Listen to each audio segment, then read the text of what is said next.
I'm the type of guy that says I'd rather have my flowers while I'm here, but deep down, I truly don't care. It's just really about, making it to the Super Bowl. What's up, everybody? Welcome to another edition of First and 10 presented by JCPenney. I'm your host, Hailey Sutton, and I got someone in my hot seat that needs no introduction. We have got DeMarcus "Tank" Lawrence in the building. Tank, thank you so much for sitting down with me. Oh, most definitely, most definitely. We were just chatting before we started this. You are in year 9 of your career. And when you've been doing something for that long, you were talking about just having a routine and it becoming normal. But how special has this journey been for you? Yeah, it's been very special. When I first came into the NFL, the older guys will tell you NFL stands for not for long. And, just looking up and seeing that I'm in year 9, it's like, man, just thank God, for, blessing me to, even be able to last this long, in the NFL. But particular, being able to do my job at a high standard. When you were younger, is this how you sort of saw your life panning out? Like, is this something that's always been your dream and you've accomplished that? Oh yeah, it's always been my dream. Yeah, I'm just, so grateful that it did plan out this way. I could have been, anywhere, but, the Lord blessed me to be a Dallas Cowboy and a Dallas Cowboy for 9 years going. So along those same lines, at what point did you start to recognize that, like, I'm pretty good at this football thing, I can maybe take this to the next level? Not trying to be cocky or nothing, but I think that switch clicked for me my junior year at Boise State. It was like, all right, you actually a big dog out here. Like, you should be able to go to the NFL and play with those guys. But when I got to the NFL, I had a humbling experience. I got hurt, my rookie year. So it's like, all right, yeah, you can play with them, but now you got to pick your standard up higher. Yeah, so it was good for me. Everyone knows you as Tank. Is that a nickname that you've had for a while? Did that start whenever you got to the NFL, or where did that nickname come from? It's actually a childhood nickname. Got it when I was younger. My older cousin name is, he was a running back, so they used to call him Truck, and I think it was just something that stuck with me at an early age, the name Tank, because my cousin, his name is DeMarcus Lawrence. I'm DeMarcus Lawrence. Oh. Yeah, so he's Truck, I'm Tank. He got drafted by the Giants, I got drafted by the Cowboys. What are the chances of that? Yeah, it's crazy. Truck and Tank. Oh, I wouldn't want to grow up with you guys. I want to go back to Boise State because they're out here actually practicing. They're getting ready for their bowl game. Yeah. Your Broncos are taking on Miami Green. Oh, wow. We got a young team this year. Definitely excited to see the young quarterback. He's from Louisville, so, he get back in his old backyard and, slaying that thing around. So, we got a young team, man. Just happy to see them out here make it to a bowl game, but also the development of the team and the coaching staff. All right. I'll have to keep an eye on that game. I'm going to circle back to see who gets it. But no, on a more serious note, we talked about at the top of this conversation, you're now on the veteran side of things. At what point did you start to recognize that veteran side of the ball game for you? Like, has it changed at all? When my boy Tyrone Crawford left, it was like a clear statement, like, all right, bro, like, you the old head in the room now. I was the type of guy that, I just want to go on the field and lead that way, by my play. But, also, now it's like, all right, you have to lead off and on the field. So, I don't think it's a, major adjustment. It's just something that you have to, dedicate to. And I feel like, it's been working for me, off and on the field, helping my teammates, but also helping my family. So, it's just all about growing as a man. And I think, this chapter of my life is what's helping me grow.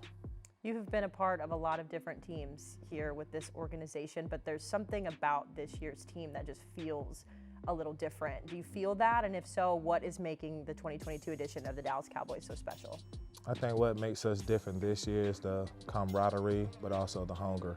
I feel like, majority of the locker room lived through, having a successful season last year, but also losing in the first round last year. So, you know what I mean? Being able to live through, something like that, you should come back hungry, but also, more fixed on the prize. You've had some special moments this year as well that I feel like haven't been talked about as much as they should have been talked about. You had that tackle for loss last week that pretty much saved the game. Earlier in the year against the Rams, you had that scoop and score that we all love to talk about. When you look at your career and this season and the impact that you've been making without necessarily getting that credit that you deserve, does that factor into anything at all, or do you think about it at all? I'm the type of guy that says I'd rather have my flowers while I'm here, but deep down, I truly don't care. It's just really about making it to the Super Bowl. I feel like that's something that's more attractive to me, like something that I'm wanting more than the praise or the glory from people. The theme this year has been resilience, and Mike McCarthy's talked about it a lot. When you look at your career and your story and your time with this organization, how do you think that fits into that theme of resilience? Oh man, I mean, just check the background, check the history. I feel like me personally, dealing with what I had to deal with, getting drafted, being injured, coming back, getting injured with back injury, being suspended, just going through all those different cycles. It was either life or death in my eyes. It's either you're gonna have a football career or your football career is over. So, being able to be resilient and understand I have to step up, not just for me, but also for my family. I feel like it shaped me into who I am today. What has been your favorite part of this journey so far? I'd say the franchise tag year. That year helped me understand that, you can be walking through life on two sides, and I feel like, I discovered, that's what I was doing. I was one way in the building, but a whole different person outside of the building. And, being able to understand that about my character, it made me, flip to actually standing on truth instead of standing on, BS or anything else other people had to say. So, yeah. All right, my last question. I've asked all the guys this so far. Finish this sentence for me. My time with the Dallas Cowboys has been blank. My time with the Dallas Cowboys has been tremendous. Tremendous. Why is that? Because, you get your ups and downs, but, it's still a blessing at the end of the day. Tremendous. We had an outstanding earlier in the year. You guys are bringing it. All right, that was the hard part. This is the fun part. We call this the final drive, so we're going to put a minute on the clock. I'm going to ask you as many questions as possible. Answer them as quickly as you can. All right. Are you ready? Yep. Here we go. 3, 2, 1. First question, the coolest player you've ever played with? Coolest player, Dez Bryant. Where did you go on your last vacation? Last vacation, Cabo. What emoji do you use the most? The Shaka. What's your hidden talent? I can sing. Ooh, okay. A sport you'd play if you didn't play football? Sport I play basketball. A cat person or a dog person? Dog. Introvert or extrovert? I don't know the difference. Okay. The most unique thing you've ever eaten? Unique? Yeah. I had a little worm out of the bottle of some tequila. Okay, something on your bucket list you haven't accomplished yet.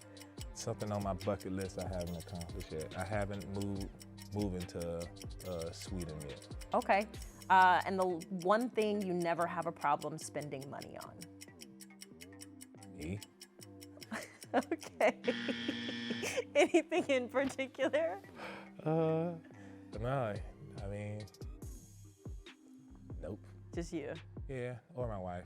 Okay. Yeah, so. There you go. I'm sure she'll appreciate that. That was good. A worm out of a tequila bottle? Yeah. Some places in Mexico, they'll have special tequila with the worm in it. And so when you reach the bottom of the bottle, you have to eat the worm. I don't want that tequila. Tank, thank you so much. I really appreciate taking the time to get to know you a little bit. Thank you. That will do it for this edition of First and 10 presented by JCPenney. We'll see you next week.